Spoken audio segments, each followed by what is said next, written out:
everybody's here. We have a quorum. Y'all would stand. Sarah Prayer. Dear Heavenly Father, we're just so thankful for you and thankful for this day, Lord. We're so thankful for the school district, all the staff and students, Lord. I just ask that you be with us tonight as we try to make the best decisions possible for this district. Lord, I ask that you be with all students, staff, Lord, just keep them safe and healthy for the remainder of the year. In Jesus' name I pray. Amen. Pledge allegiance To the flag of the United States of America and to the republic for which it stands, one nation, under God, indivisible, with liberty and justice for all. Honor the Texas flag. I pledge allegiance to thee, Texas, one state, under God, one indivisible.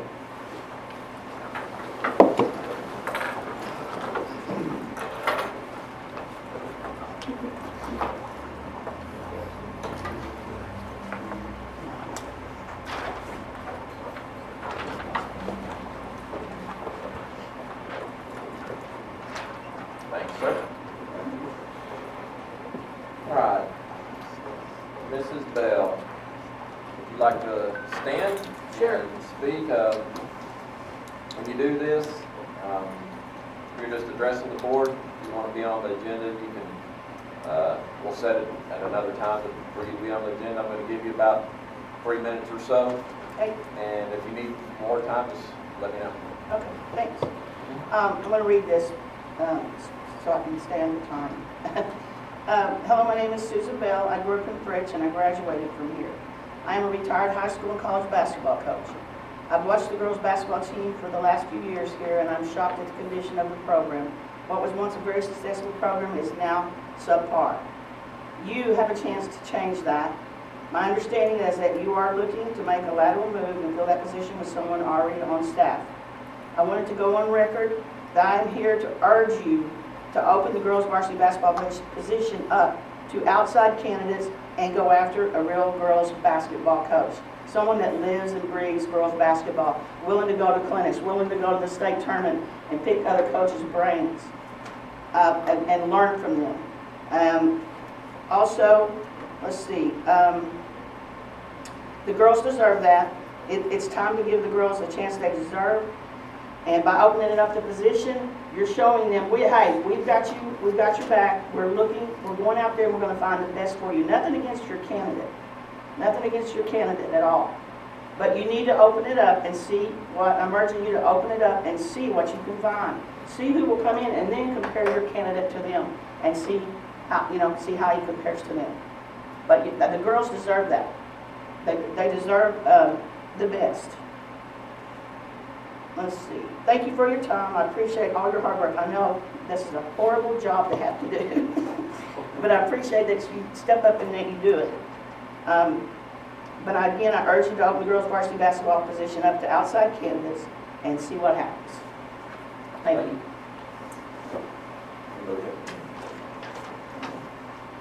All right. Anybody have anything that they'd like to discuss on the consent agenda? Oh, I'm sorry. I forgot to recognize the guests. Thank you. So, who do we have here tonight for a guest? I'm up with the teachers. You have your teachers? Okay. Go ahead, Kim. Okay. So I just wanted to recognize my two pre-K teachers, Melissa Schick and Lisa Mesnick. I had shared the email with you guys about how good of a job Region 16. I'll just read it for everybody here. We're doing a pilot program through Region 16 for our pre-K. It's a new curriculum that they hopped on board and are trying out. And they have to have Region 16 come to observe them so often to make sure they're implementing it with fidelity. And she visited them, and she just said she was on campus last week, and she was impressed with how well that they were doing. She's been in a lot of pre-K classrooms in the region, and she has to say our campus by far has the best pre-K teachers in the region. Everything she's learned from research on a child's brain is happening in these two classrooms. She said, I was shocked at what the students do and how well they do the classroom expectations. Free choice stations are hard to do when you do not understand the why behind them. Your teachers nailed free choice stations. I have no doubt that other principals should come and observe how these two classrooms are run. So I was really, I knew that myself, but it was nice to see that from an outside source. And then, I mean, they've got great aides. Angel and Connie can run those classrooms just as well as they can. I mean, they do great as well. So I want to, just emphasize how hard work that they're doing. And they're setting everything up that happens through the school district. The things they do starts in pre-K. And the other thing is, I just want to say is they were invited to come to Region 16 in July this summer and actually put on a session for, they're having a 2-day thing, and they've invited these 2 ladies to come and actually show what they're doing, so all Region 16 can see what they're doing. And I'm trying to encourage them to do that, to represent us. I think it would be great. And so I just want to applaud them for the hard work they're doing and putting the effort into our kids. And I just want everybody to know how proud I am of them.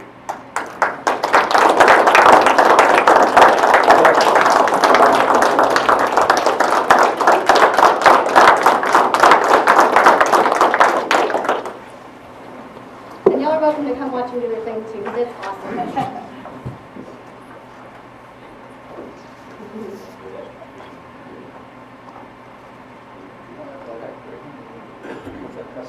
Sure. Like Kim said, I think we all knew it was here, but it's actually come full circle. And for y'all to do that, for that email getting sent, congratulations, way to go. It's really awesome, and that's what I'm talking about, being the torchbearer for this district. That's exactly where we want to be. Appreciate everything you guys do.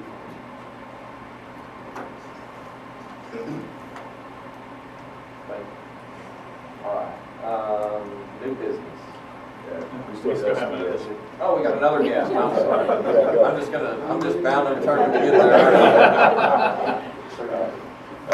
Over at the junior high, I brought Coach Osteen. We've been working with a program with junior achievement out of Amarillo. They bring in speakers mainly from Phillips 66. We plan to be talking about stuff. And Coach Osteen is going to be the So Junior Achievement's a nonprofit youth education program, and it's nationwide. There's over 450,000 volunteers. It's all volunteer based. And this is something that Ms. Watson got us on a couple of years ago. And then last year, because of COVID, we couldn't have any outside guests. And so we really lost a year on that. And then this year, whenever they opened the doors back up, I presented Mr. Pearson with that. He jumped right on board and got it set up and allowed them to come back in. And so we do a 6-week program in the fall, and then right now we're currently on week 3 of a 6-week program that we do in the spring. In the fall is career-based, that teaches kids how to map out careers and how to get where you want to be one day. And then right now we're going through like more of an economic side and teach them how, simple stuff, we run a paycheck book, which really nobody does anymore, but stuff like that, debit cards and credit cards is literally what we cover today in class. So it's a great program. I really appreciate Mr. Pearson for allowing us to jump back on that. It's all local based. Right now I have 3 people out of Phillips 66 that actually come talk to us. In years past we've had Happy State Bank, we've had Pantex Bank, so it's really nice that we have people from the community that are reaching out and wanting to educate our children, and not only that, people in our kids in our classrooms seeing people from the community wanting to help, and seeing people coming from the plans and banks and stuff like that, and saying like, oh, I can do that one day. That's not far-fetched, and that's right here local. So it's a really good program, and I really appreciate Ms. Pearson for holding that up. All right. Okay, we have more guests? From the high school, we have our band director, Mr. Lucas, and yesterday his band performed a concert and sight reading, and they received sweepstakes, which are straight ones in concert and straight ones in sight reading. So I wanted to come give him an opportunity to speak on that. It's been a very busy year for us out in the capital, trying to represent the community and everything else. As all of you know, we went to marching contest back during the fall. We have 11 2As in our region. In our region, you have 3 judges that judge everything. We were one of only 3 bands back during marching season to receive all first divisions from all 3 judges. And only 7 of us made the way onto area. At area, we placed 17th out of about 32 bands. Not bad. Not bad. Yesterday, we went to concert and sight reading. This is our big contest there. We went to concert and sight reading. It has a concert part where we play 3 pieces of music for the judges and then get a rating from each judge. And then we do 3 other people. We go into another room. I'm given 3 minutes to look over a score. Then I have 7 minutes to teach that piece of music to the kids, and the kids had to perform for judges at the end of that time. And yesterday, the kids received first divisions all the way across the board, all ones from the concert judges and from the sight reading judges. One of only 3 groups in the Texas Panhandle in Class 2A to do that. The other 2 groups were Wellington and Sunray. So very proud of the way the kids did. The concert and sight reading part is the key. If we can get to the point where we're recognized musically, we're going to start getting even more recognition overall in the marching part of it, because so much of it is the musical part of it. So the kids are doing a great job of representing the district.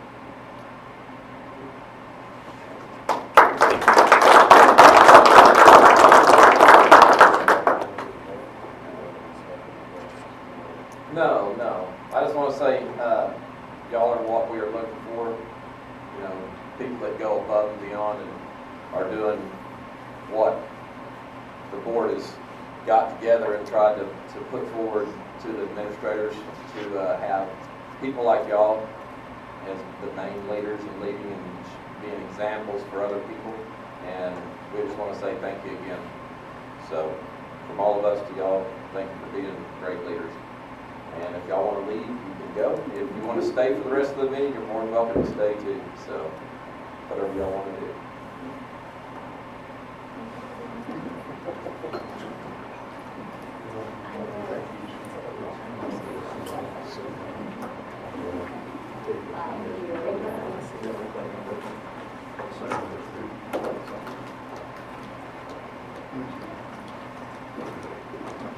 Take the trophies and run, aren't you? Congratulations.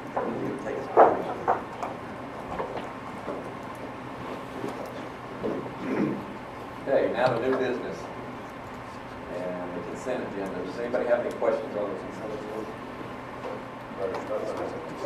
Yeah, well, we had a meeting, but We'll get those for the next one. Okay. I can't get it. I got my board report and then I didn't get it considered. okay. On the regular agenda, let's talk about changing legal representation. I reached out to Walsh Gallegos and they'll, take us as soon as we sign up with them. The difference between them compared to what we have currently with Underwood, anytime we call them, email them, they charge us about an hour or whatever. And so Walsh Gallegos, they have a couple different options. They have one option which is $1,000 a year retainer. And so anytime that you call, all the phone calls are included in that, unless they have to do research or other type work. Then you get a reduced rate, which is $240 per hour for the licensed 1 to 2 years, $315 for associates that are 2 or over, and $335 for the shareholders. And so you do get a reduced rate there. Or they have a non-retainer route, and the hourly rate for that is $230 an hour for phone calls. And they put in here that on average that most of the schools averaged 8.9 free hours of telephone consultation, which was a $2,700 value, and so on average. And so also with the retainer, you get the free subscriptions to their firm's publications, some email updates, and several things like that. So it would be my recommendation that if we're wanting to move from Underwood, that we go with Walsh Gallegos and go with the retainer program of $1,000. What is it in there now? Richard? I don't know offhand. I'm sorry. Is there a minimum cost? No.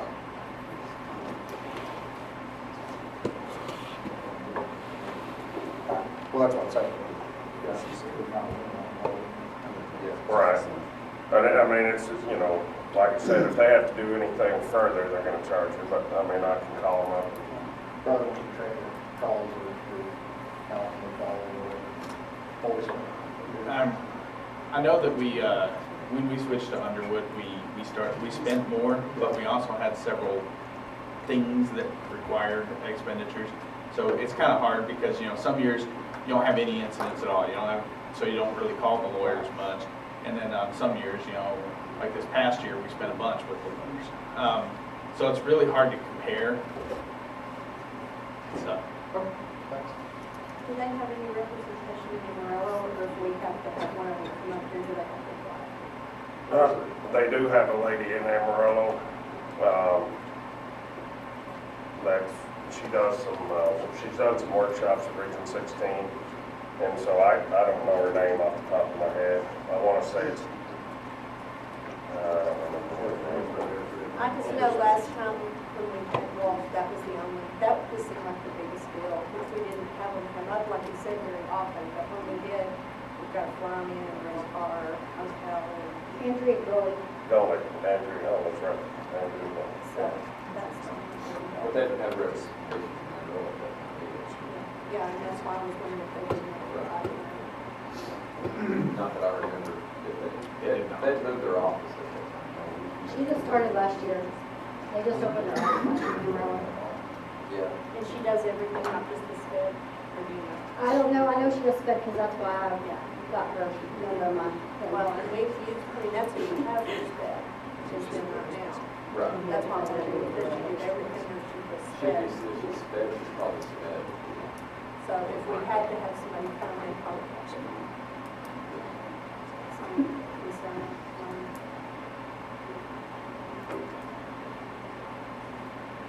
We have too many conflicts.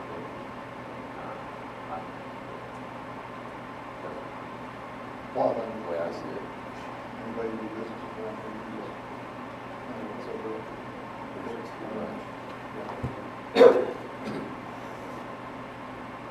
Anybody have a question? Anybody else? Question, Joe? No?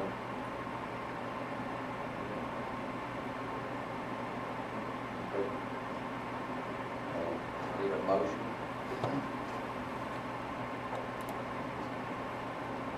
I move to approve to change the school district legal representation to the Walsh Coalition. Okay, have a motion by Doug, have a second. Second from Rusty, all in favor? Opposed? No opposed? Motion carries.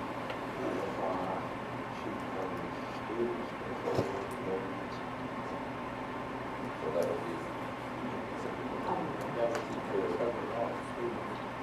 In the motion, do we need to know which option we pick, or just Which option? option 1 or 2?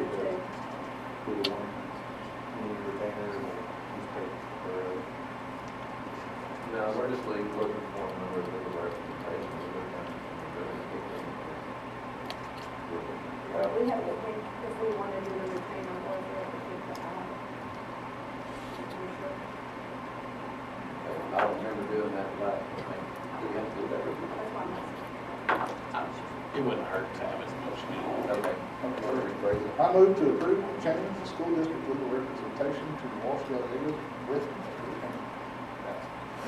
Okay. Have a motion by Doug, or a second. Second from Rusty, all in favor? All in favor?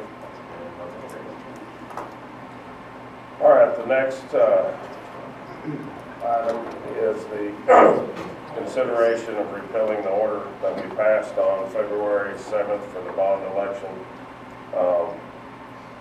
With everything we talked about on the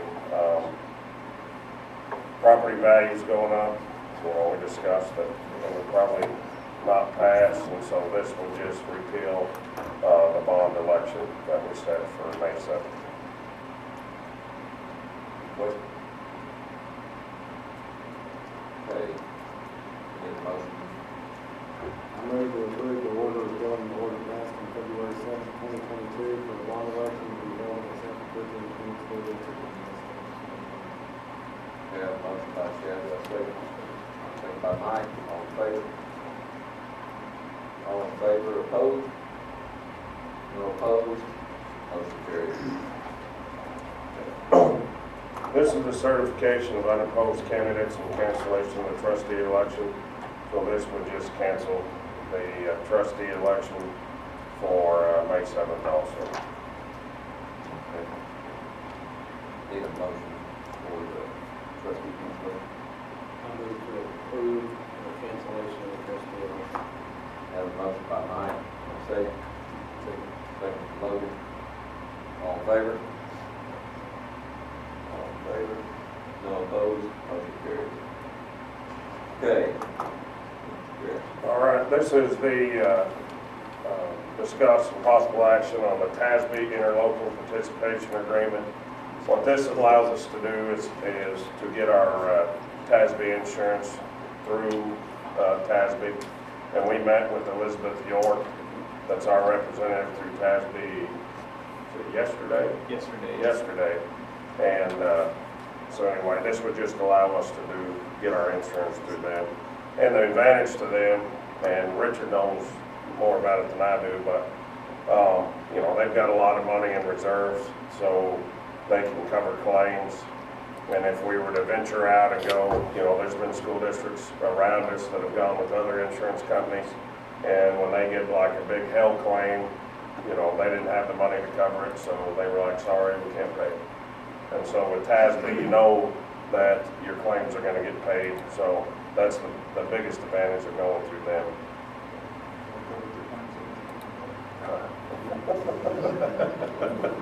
No, we don't ask. You would not be a covered item. Anybody have any questions? We do this every year, so. Okay, do I have a motion? I move to approve the order calling trustee. Well, how about second? No. I'm just gonna say that part.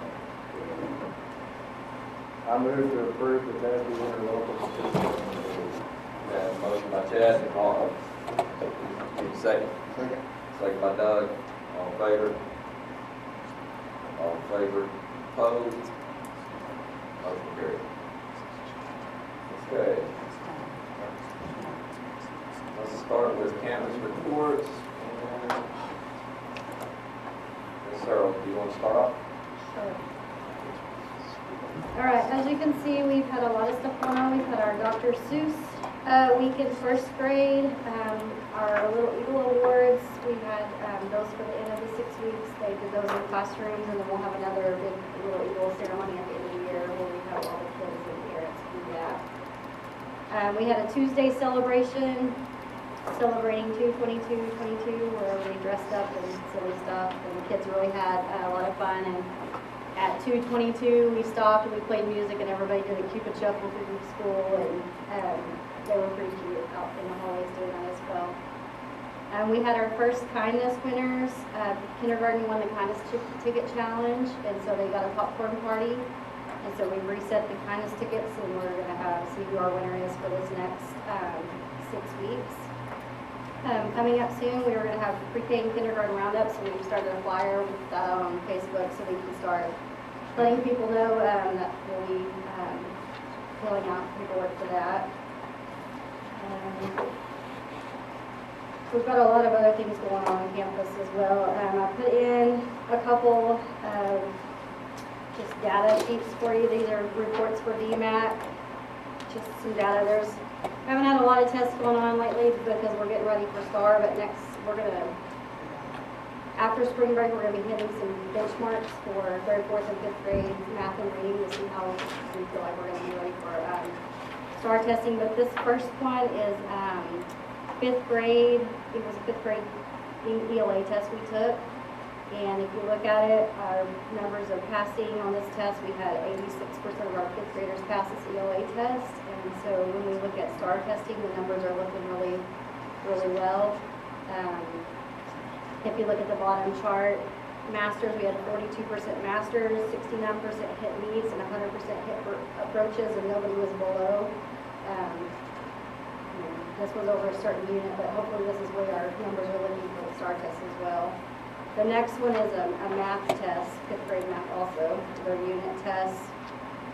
We have 89% pass and 11% not. at the bottom chart, we had 33%, if this has been a star level, 33% masters, 89% meets, 94 approaches, and below. And so they kind of like, we just had a few kiddos that are struggling in that area. So our numbers are looking good for 5th grade. Hopefully we'll have more data next time for all 3rd, 4th, and 5th grade. But we're feeling, pretty excited about STAR testing, and hopefully we can show off what we're learning. Upcoming events, we have a lot of field trips going to start happening. 5th grade's going to head to Emerald Little Theater. After spring break, we've got another college day. 1st grade's going to go to Fish Pros. They're studying like a science lesson, and so Fish Pros brings kids in for a field trip, and they're going to go look at that. Father-daughter dance is going to happen. PTO, I think, is actually meeting tonight. I think they're meeting tonight at 7. We talk about father-daughter dance and our book fair. We have the book fair stuff showed up today. The semi-truck brought all the books. Hopefully we can get some parents to come help volunteer for our book fair. Starts on our yearbook. We've got a lot of stuff that's about to happen this time of year that's really busy, and kids are kind of crazy. We're all going to need that break next week so we can make it. Ready to go, aren't you? Yeah. When did you say the book fair was? Let me see, the book fair is the week we get back from spring break, I believe, let me see. And we're short volunteer, yeah, it's the 21st through the 25th. And they really haven't had a lot of people sign up, so if you know of anybody that can volunteer for book fair, there's on the PTO page, Jenny has a sign-up sheet, and they will take volunteers. There's several time slots, and if you can't, if you can't fill a whole time slot, she'll take anybody filling in, even like little increments to help fill those time slots. But kids love book fair. It's really good hit. So, and she's also taking volunteers for the father-daughter dance as well. Set up. There's a slot out there on the PTO page for that as well. And soon there's going to be a mother-son dodgeball game. That thing held over there, so that'll be headed to action. But she's out for that probably once the PTO, the father-daughter dance is done, then she'll start working on that one as well. So there's a lot of stuff that's going on, and our kids are excited. They love this time of year. Lots of parties. Yes. Lots of fun. Yeah. Okay. And I'm glad we're getting to do it now too, especially last year we didn't get to do any of that stuff. And so super excited. I know Miss Vanderpool, she's also going to take on the track and field day. She's working on getting that organized, and so we're going to be having that. And she's gung-ho. I was like, are you willing for the challenge? And she's like, I'll do it. So she didn't, know how to coach them, but she's going to organize it, and we'll get people to coach the kids and get them out there running, so we'll need volunteers for that as well. So, I know a track coach over there at that school. yeah. Oh, yeah. Oh, he's already been roped in. Okay, Mr. Pierce. All right. As you can see, we got track going on right now. And Coach Wiggins will probably reiterate this, but we ended up having to cancel that first track meet, which for these guys, I hate that because junior high, it's all about learning how to compete, getting out there, getting through the process and doing it. So one missed track meet, I've never liked that, but can't do anything because of weather. Ended up doing, they conducted themselves really well at the Pantex Relay. They did a great job there. They went to River Road last night. Saw a bunch of medals from the kids running around in there. So ended up talking to some of them. They're learning how to compete. They're learning how to end up doing what needs to be done whenever they get there. Some of the pictures you can see just some of the track that was going on. Some of the 7th graders. We had our 6th and 8th graders helping out at the 7th grade meet. 6th graders and 7th graders helping out at the 8th grade track meet. So a lot of help was going on. A lot of participation amongst the school.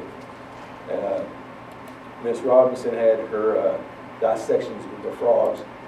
I heard and word from everybody. It was disgusting to, I love doing it. So I go, wait till you get to the pigs.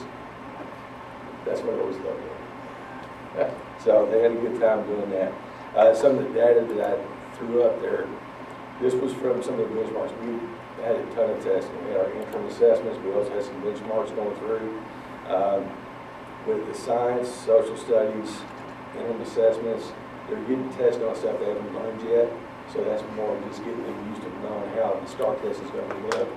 A few of the changes are going on, how to do drop downs, moving stuff around, putting it in the places where it needs to be. So they did pretty good on those as well. On some of this information, this was from science benchmarks, release STAR questions, and again, the red line's a 70, but again, for STAR, for science, 52% is approaches. 68 is the meets. So we're not that far away from getting several of them to where they truly need to be. I threw the 7th grade science in there as well, just kind of do a comparison. The color chart that I got, this is that serious education program that we got this year. This is just social studies, 8th grade. Overall, there's 88 TEKs that serious program looks at. And so far, out of the 88, 66 have been hit on at some point in time during the course of the year. Anytime you end up seeing a grade, this means a question relating to that TEKs has not been presented yet, so there is no information. The overall, as we're looking at it with the dark blue, the light blue, and the green, that's where their approaches, needs, and masters. And I was going through, out of the 68, 14 of them are red, which means they need to work on those spots. But 54 of the 68 are in approaches or needs or masters.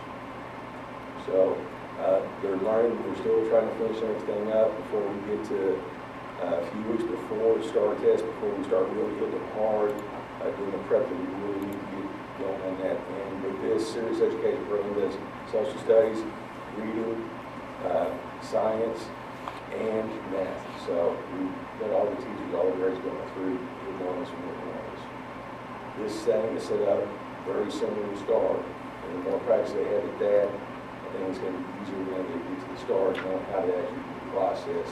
That way they don't have to figure it out that much when they get used to it, because it has the same type of accommodations for our general population and our special ed population as well. So it has the same accommodations for those guys. That way they'll know what they're going to need to do when it comes time to start.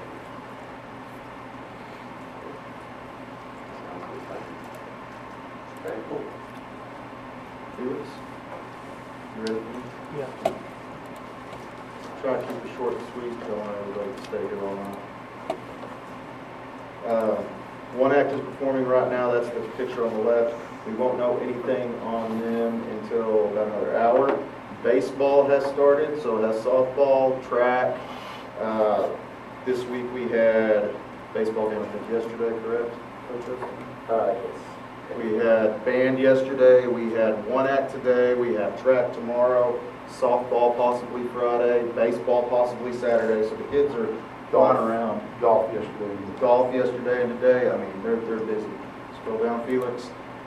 We've got, obviously, the high school track meet. We had some high school kids helping me over there at the pole vault. I took the opportunity to get a photo op. Softball, as I stated, has started, and basketball did end. I thought that was a good picture of the JV kids right there. Scrolling down, cheerleaders were in the concession stand. Took a photo op there.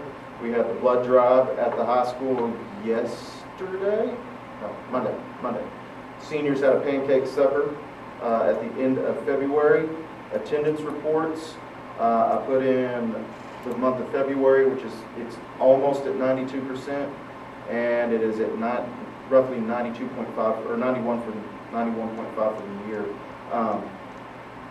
We have gotten past that COVID slump. We're not seeing near as much sickness going around.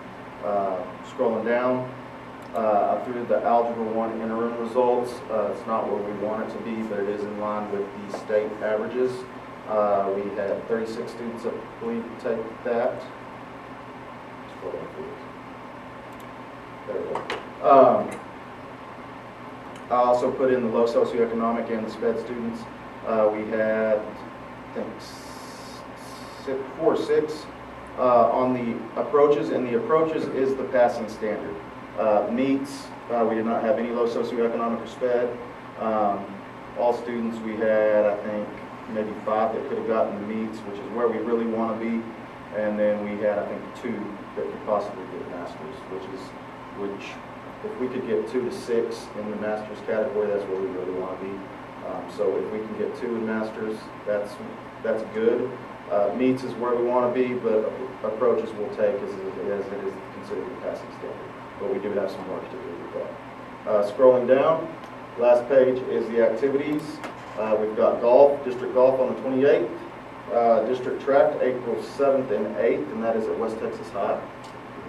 And baseball and softball going fast and furious. 7th and 8th this year. Okay, so district track is here. District track is All right. See, even I'm getting kind of. but the area track is There we go. That's what it is. Okay. Band, concert and sight reading yesterday. UIL Academic is March 24th. 1-act plays today. We're hoping they advance. We'll see. Mrs. Carr, unfortunately, got the privilege of driving them and the trailer with Mrs. Lyon. And the 1-act play public performance will be March 26th, which is a Saturday. Okay. Good deal. Anybody have any questions for him? All right, Mr. Wiggins, is that your report? It is. You can only read the first page. No, I'm just kidding. I'm just going to give it to you and be very, very short because I'm not going to impugn your intelligence. Y'all can read as good as I can. I'm going to give you the results off the Pantex Relays. I would like to know how I'm giving you this. We were in the children's tournament. Blessing Coach Oakland's here. We had 2 young men that got recognized. Marcelo got basically.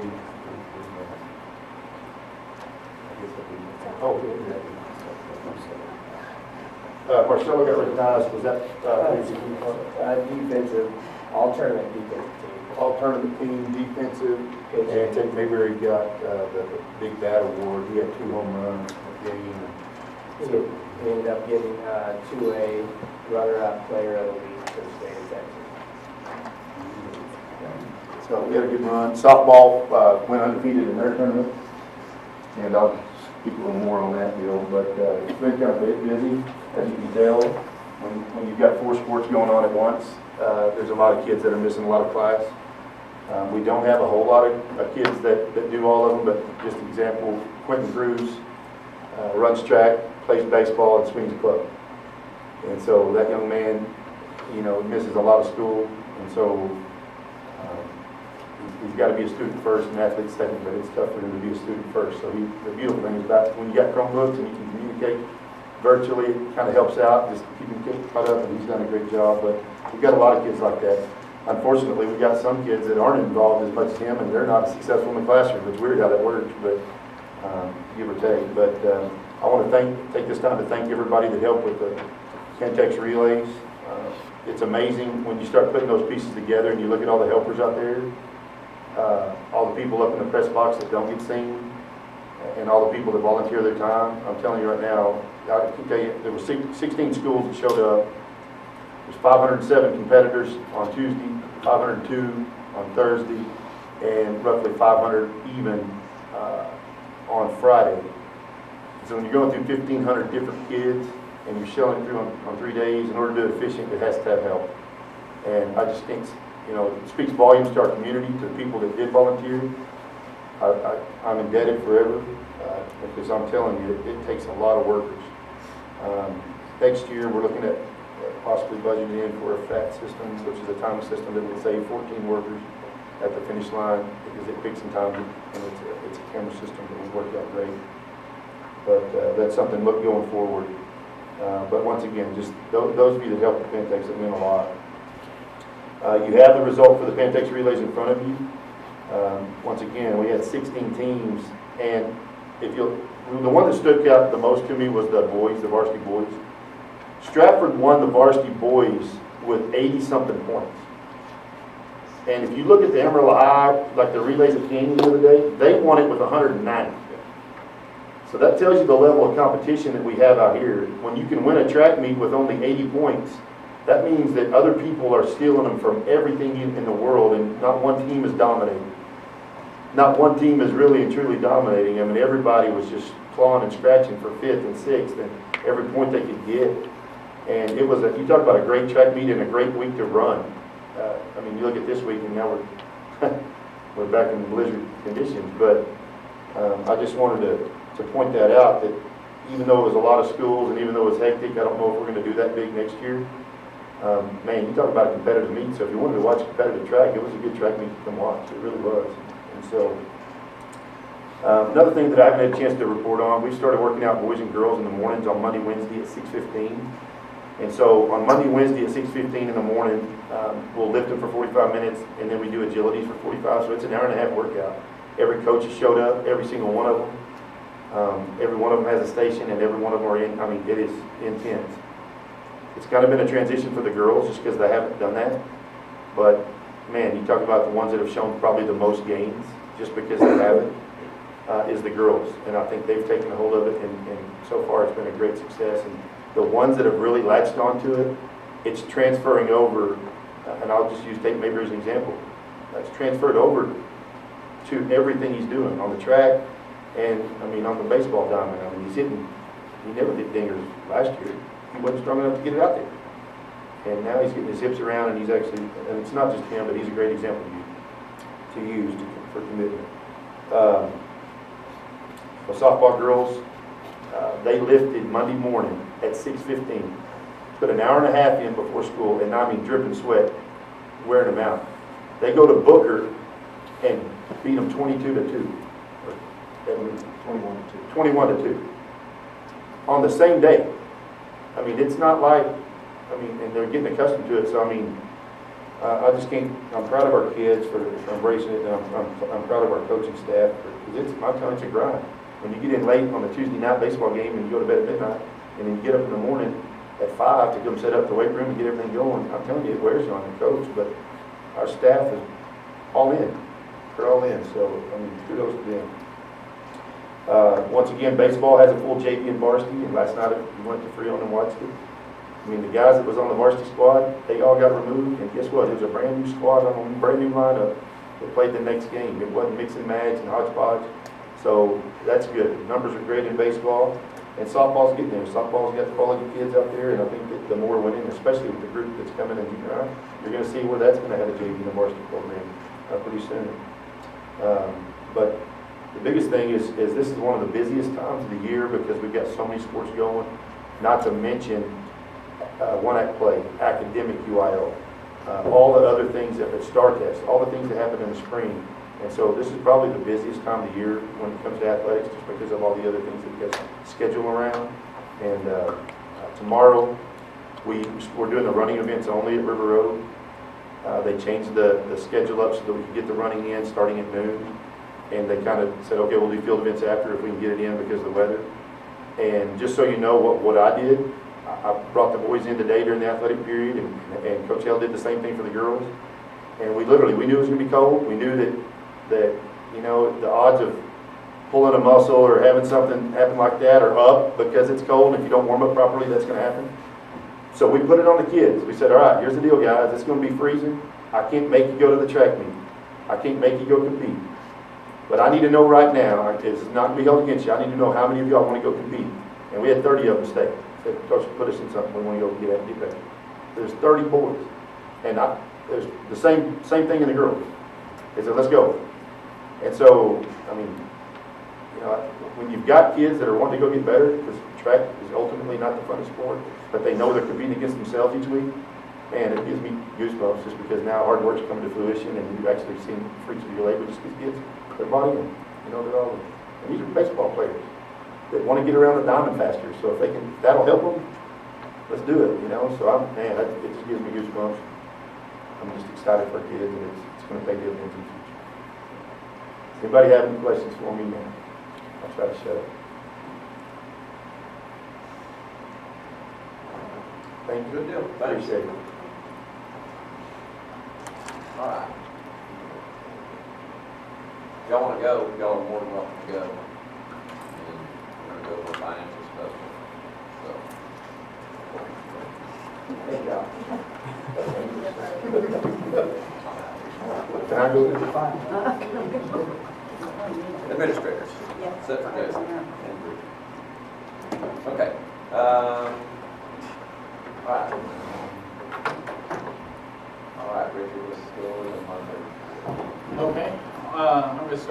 on our financial summary. The only thing I'm going to point out is the current refined ADA that was through, I can't remember what date I ran it through, I think it was sometime last week, 612.335. That's actually up just slightly. The more encouraging part of it is the looking at the breakdown of the report I run breaks it down by 6 weeks, and this last 6 weeks was actually 617. So that's the first time in a while. The 6 weeks prior to that was 580. So we are, as Mr. Vanderpool pointed out, we finally are getting over that COVID attendance issue. There was still some of it in the beginning of this 6 weeks, so that 617, I really hope that's even higher, and so that we'll start seeing this number come up instead of going down like it has been the rest of this year. On the financial statement itself, I do have a couple things to point out there. In the miscellaneous intermediate sources, there's $54,000 of revenue. About half of that is the final insurance payment from TASB for the elementary stuff. Because the only reason I'm pointing out is because I budgeted 5 and we're at 54, so I thought I might just tell you why the difference is. And then the other half of that is that Pantex donation. So that money will actually come out of there once we do the work that they gave us. Remember, they gave us some money for a digital library and then for some work at the junior high out back to start their playground. So they gave us about $22,000. Once we actually do those things, we'll shift it from revenue to a reimbursement, and so it'll actually come off the expense. So you will see that revenue go down about $22,000. Then the other thing I want to point out at the bottom, I'm finally starting to get my Essa recording done. So you'll start to see some of the, like, if you see there's a lot of expenditures, not a lot of revenue, done a lot of drawdowns in the past week. So we'll finally start to see that money come back in, and you'll see that in my cash analysis that I gave you. I think that was all I had coming out this one. Just to mention the Medicaid reimbursement, the SHARS money that's at $14,000. We're just waiting. We're actually, I think it's a $65,000 payment that I'm just waiting to get in. So we're going to actually be going over budget on that one as well. So we had to do a settle up on that. Okay, so the next thing I'm going to go to is I included what I call a cash flow analysis. It's not something I normally include because it is very inaccurate, but I want you guys to give some kind of feel for where we are for the amount of money that we have. So you'll notice that there's an other deposits there of $334,000. That's all that Essa reimbursement money that I drew down or initiated the drawdown on this week. But the rest of it is just, it's our best guess at how much we're going to spend and how much we're going to bring in. This does include, so those TEA FSPs, last time I ran this report, those were at $600,011, and now they're at $521. So you can see that they have taken in their payments already that $370 out. So this includes the $370 out. So this is my best guess that at the end of the year we'd end up with $3,170,000 still in fund balance right now. It's just an approximate, and it's even, it's an even rougher approximate than I normally have, because normally what I do, like these monthly expenditures, that's normally a 3-year average. Well, with these past 2 COVID years, it's not. We looked at what we spent a few years ago and then made some educated guesses on some increases. Anyway, so this isn't like if you look next month, it's not going to be exactly this number. This is just to get a feel for where we are on how much of money that we have in savings and on hand. So I just, with all of our talk about the hits we've been taking and stuff, I wanted y'all to see exactly where I think we are. So that's what this page is. And I have one other thing to point out on the activity statements. Just real quick, there's a lot of money that went out of the activity report, so I thought I might mention where that was. We had $14,000 for BPA, their state trip. So that, on the student side, that was a pretty big expenditure. And then down in the district campus activity funds, the District 1A chair, you'll see 10,000 went out of that. We're not the chair this year, and that was the amount of money that was left in it. So we dispersed it to the districts that had been in there. So everybody pays on the way that whoever's the chair, everybody pays them a fee, a flat fee of however much, $7,500, whatever. You put it all in the bank, and then you pay the bills for that sport. And then once it's all over, you would, if there's any money left over, you would typically disperse it out. So that's what we've done here. So there's just two big activity payments that I thought I should mention. So that's the finances in a real brief thing. Anybody have any questions?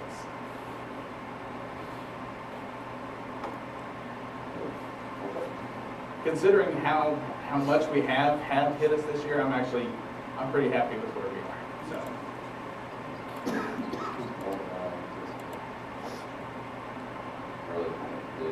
Yeah.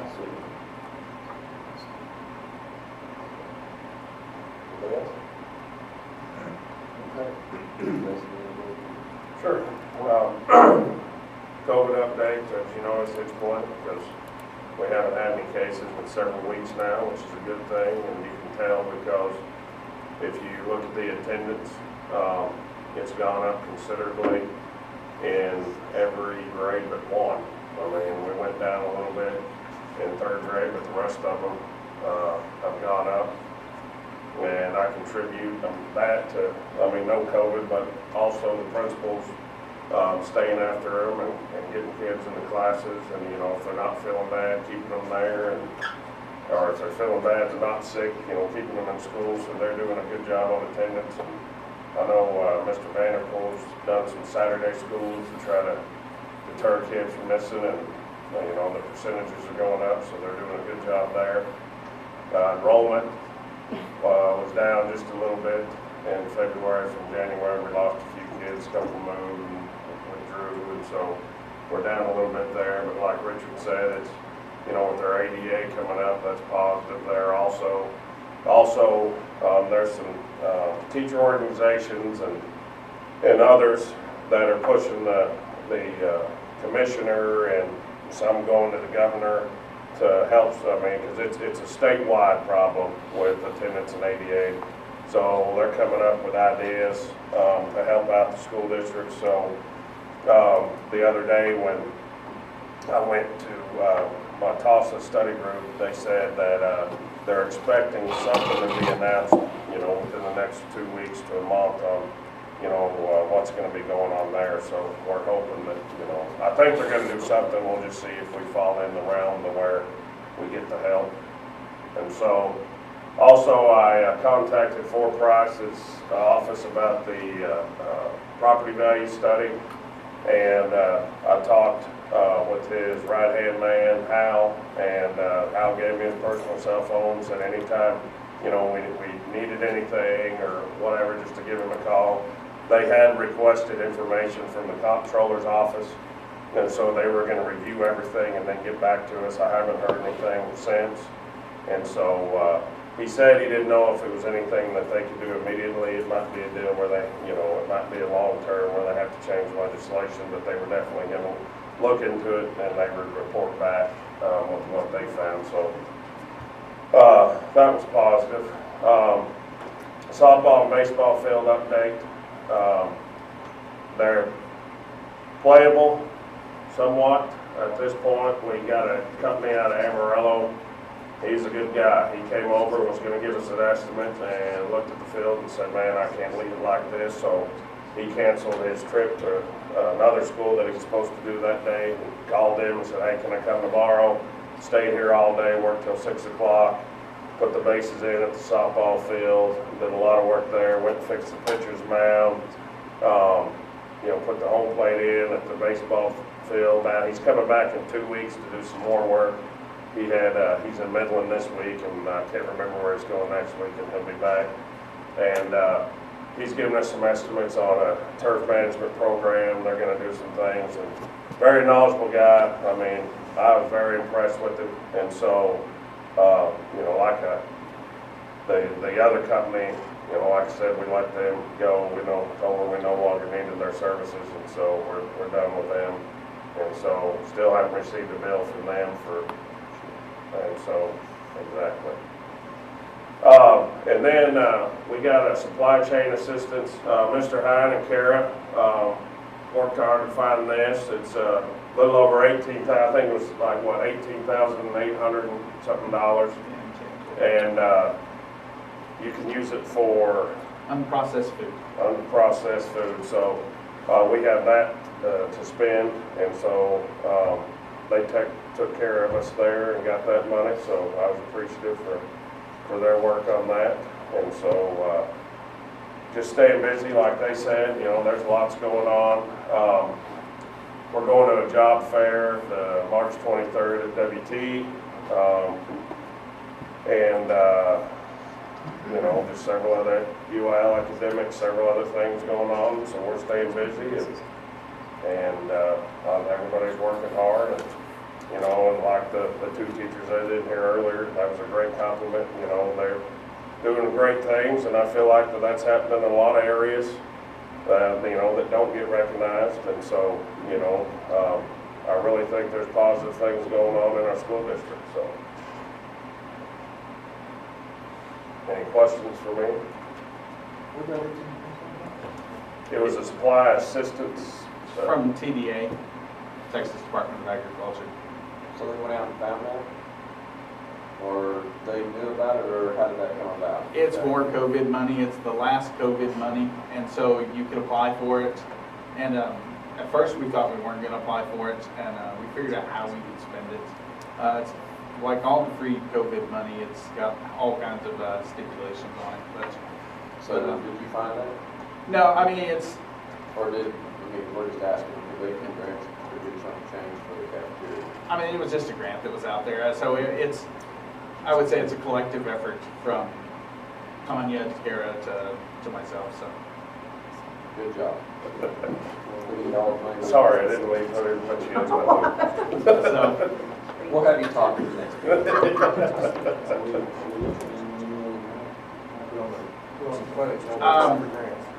right now, that's about all the grants we have out there. It's free money is.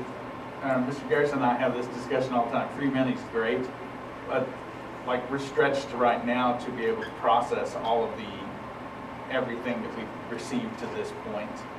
And so there are some opportunities that if it's not worth it for us, like if it's going to be like $3,000 or $4,000, we're not pursuing it because we just don't have time right now. Because the grants are, I mean, they are just like, especially this Essa grant stuff.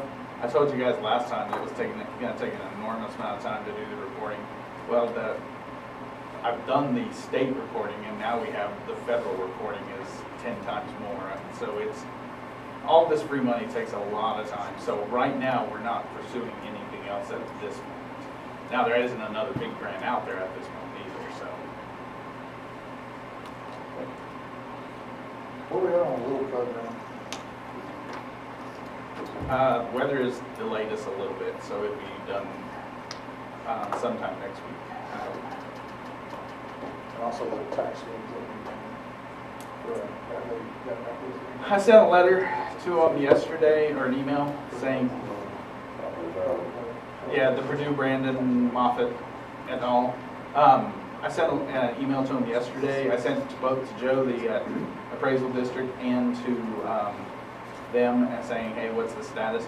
Joe said, don't know yet. We'll know the 14th, and is when it's submitted, and they haven't actually gotten back to me yet. So that 370 you said? Well, day one, the TEA took it from us. So the appeal will be to give it back. So yeah, on February 8th, they took it out of our coffers. Yes, substantial. Are you interested in that when we get back? Well, no. Yeah, that's an island. They go from where? Okay. Any other questions? I do have one other comment that I forgot something on my reports. We would like to request a workshop to do our first budget workshop. Let's get ready to do that. Let's get ready. So, okay. So, let's do that. Set a meeting. What do y'all have available this month? After this week? Huh? Wednesday. If we can refrain from the 23rd, that means I've got stuff going. So. Can we do the 30th? Does anybody have anything planned?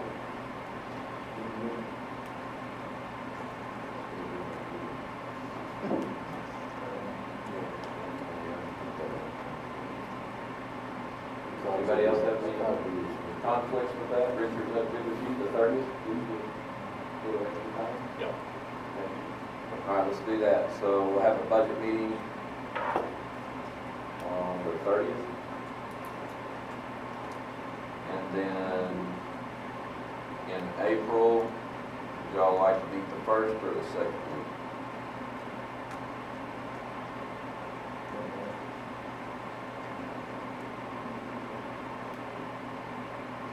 Do the 13th? Okay. Yes, sir. Everybody good with the 6th?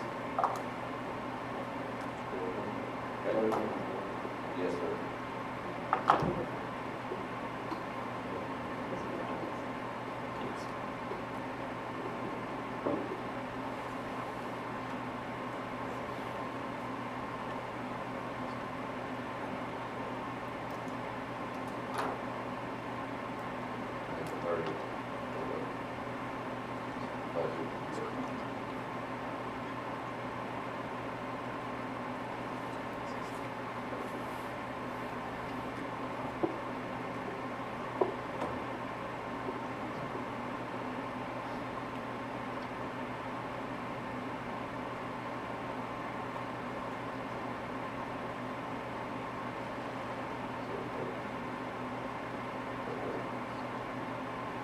Okay. 6 o'clock on both. All right. Mr. Hine, will you call us into executive session at 7:05 to discuss personnel, Texas Government Code 551.071, discuss regarding teacher coach position for 2022-2023 school year.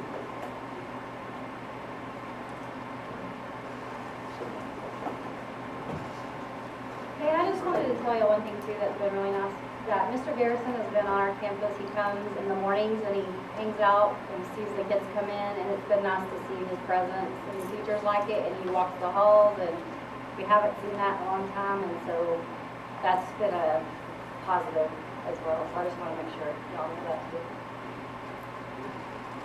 And it's been a positive, Mr. Garrison. Yeah. Well, I mean, because he goes, I'll look on that campus. Well, like this morning,